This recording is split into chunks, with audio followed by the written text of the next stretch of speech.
Assalamualaikum warahmatullahi wabarakatuh. Pada video kali ini saya akan bahas mengenai perilaku organisasi. Nah, yang pertama yaitu mengenai pengertian perilaku organisasi. Organisasi menjadi sangat menentukan bagi manusia untuk berkarya, menciptakan suatu pengharapan dan memenuhi kebutuhan hidup seseorang yang mendedikasikan dirinya pada suatu organisasi. Melalui organisasi, seseorang dapat memperoleh imbalan baik berupa materi maupun non-materi atau kepuasan tertentu yang dapat memenuhi kebutuhan hidupnya maupun keluarganya, sampai batas tertentu sesuai aturan organisasi. Organisasi dapat dikondisikan menjadi lingkungan tempat kehidupan manusia yang berhubungan pada setiap aspek. Perilaku organisasi adalah studi bagaimana manusia berinteraksi dalam kelompok. Teori perilaku organisasi digunakan untuk memaksimalkan output sumber daya manusia dari anggota kelompok.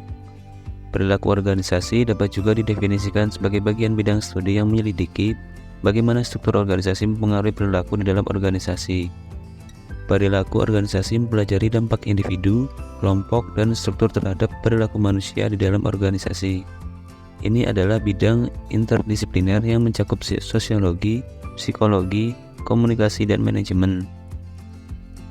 Perilaku organisasi melengkapi teori organisasi yang berfokus pada topik organisasi dan intraorganisasi, dan melengkapi studi sumber daya manusia yang lebih berfokus pada praktik bisnis sehari-hari.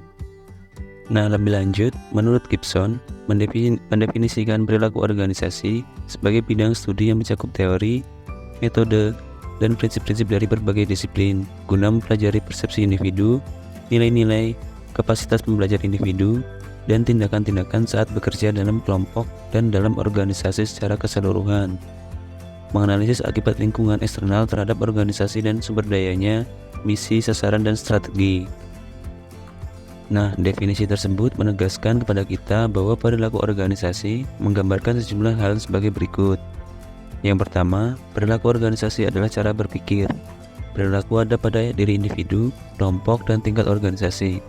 Pendekatan ini menyarankan pada kita bahwa pada saat mempelajari perilaku organisasi, maka harus diidentifikasi dengan jelas tingkat analisisnya, apakah individu, kelompok, atau organisasi yang digunakan. Yang kedua, perilaku organisasi adalah multidisiplin, yaitu menggunakan prinsip, model, teori, dan metode-metode dari disiplin ilmu lain. Yang ketiga, perilaku organisasi berorientasi pada orientasi kemanusiaan, manusia dan perilaku mereka, persepsi, kapasitas pembelajar, perasaan, dan sasaran. Yang keempat, perilaku organisasi berorientasi pada kinerja. Sebuah organisasi akan berjalan sesuai harapan apabila organisasi tersebut dapat memacu dan memaksimalkan potensi individu di dalamnya dengan baik dalam kinerja yang baik. Yang kelima, lingkungan eksternal memberikan dampak signifikan terhadap perilaku organisasi. Yang keenam, metode ilmiah sangat penting dalam mempelajari perilaku organisasi, yaitu dalam mempelajari variabel dan keterkaitannya. Nah, yang berikutnya mengenai unsur pokok dalam perilaku organisasi adalah orang, struktur, teknologi, dan lingkungan tempat organisasi beroperasi. Apabila orang-orang bergabung dalam suatu organisasi untuk mencapai tujuan, diperlukan jenis struktur tertentu. Orang-orang juga menggunakan teknologi untuk membantu penyelesaian pekerjaan. Jadi ada interaksi antara orang, struktur, dan teknologi. Di samping itu, unsur-unsur tersebut dipengaruhi oleh lingkungan luar. Masing-masing unsur perilaku organisasi itu dapat dijelaskan sebagai berikut. Yang pertama yaitu orang. Orang-orang membentuk sistem sosial intern organisasi.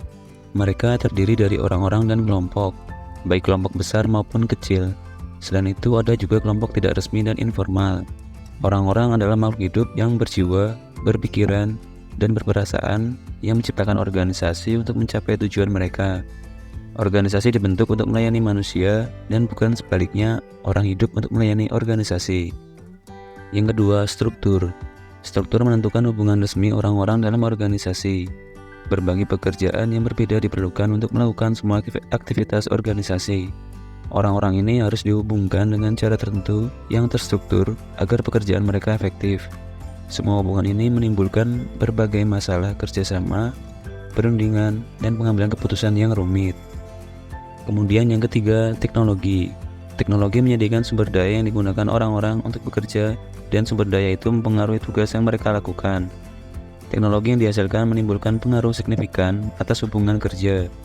Teknologi yang besar berguna sebagai sarana memungkinkan manusia melakukan lebih banyak pekerjaan dengan kualitas yang lebih baik. Tetapi teknologi juga menghambat orang-orang dalam berbagai cara. Teknologi mengandung kerugian dan juga maslahat bagi manusia. Nah, kemudian yang terakhir yaitu lingkungan. Organisasi merupakan bagian dari sistem yang lebih besar yang memuat banyak unsur lain, seperti pemerintah, keluarga, dan organisasi lainnya. Semua unsur ini saling mempengaruhi dalam suatu sistem yang rumit yang menjadi corak hidup sekelompok orang. Suatu organisasi tidak dapat menghindar dari pengaruh lingkungan luar. Lingkungan luar mempengaruhi sikap orang-orang, mempengaruhi kondisi kerja, dan menimbulkan persaingan untuk memperoleh sumber daya dan kekuasaan. Oleh sebab itu, lingkungan luar harus dipertimbangkan untuk menelaah perilaku manusia dalam organisasi. Nah, sekian pembahasan pada video kali ini. Kita lanjut di video selanjutnya. Terima kasih. Wassalamualaikum warahmatullahi wabarakatuh.